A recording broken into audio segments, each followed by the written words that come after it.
What's up, everybody? My name is Scott Paddock, and today we're going to talk about the 3 biggest saxophone gear mistakes.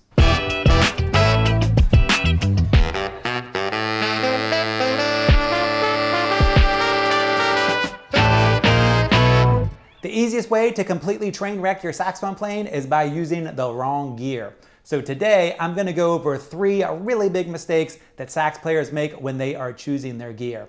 These mistakes are not going to be listed in any order as they are all equally large mistakes. The first big gear mistake that saxophone players make is using equipment that is not meant for your playing level.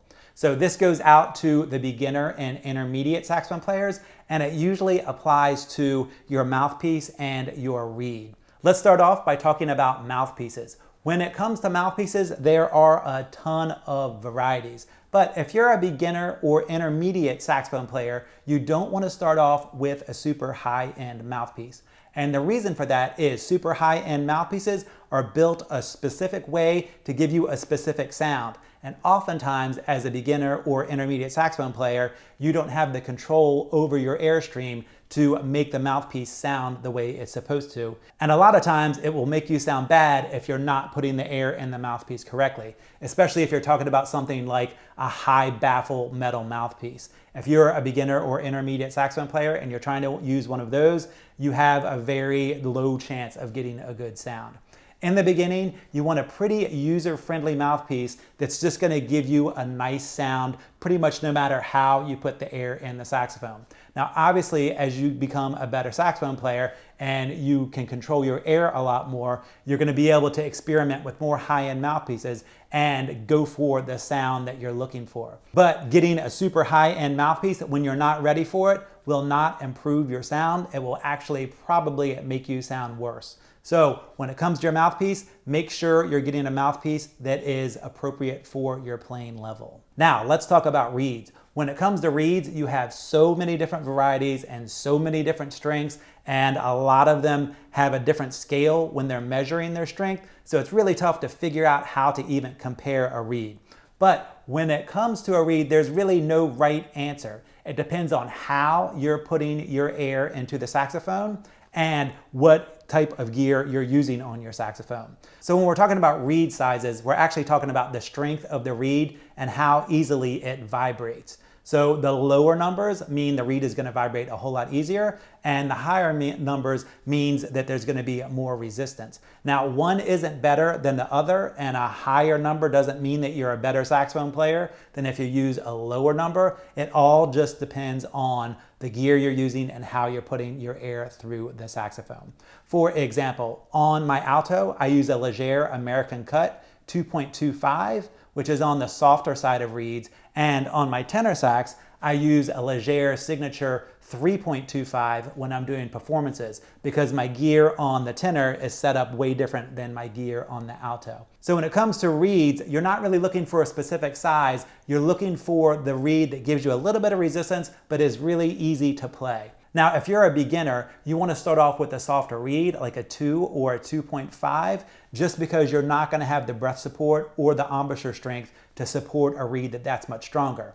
Now, that doesn't mean that as you get better, you're going to graduate to a 2.75 or a 3. That just means in the beginning, you're going to need a softer reed, and you might stay on that softer reed for a long time, especially depending on the rest of your gear. Reeds can be really tough because there is no correct reed size for any level of playing except for beginner. You want to start off with a softer reed.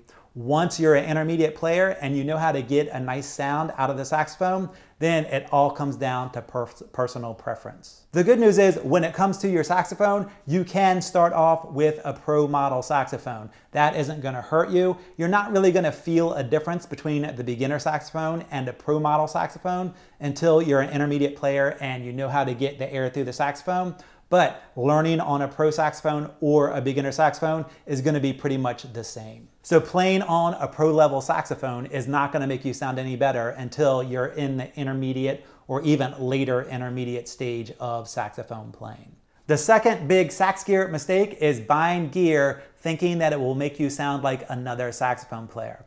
So if you buy the exact same saxophone, mouthpiece, ligature, and reed as Kenny Garrett, and you put it all together and you start playing, you will not sound like Kenny Garrett. You will still sound like yourself. So a lot of people think if I just buy this mouthpiece, or I just buy this reed, or I just buy this saxophone, this will make me sound a whole lot better and make me sound like saxophone player XYZ.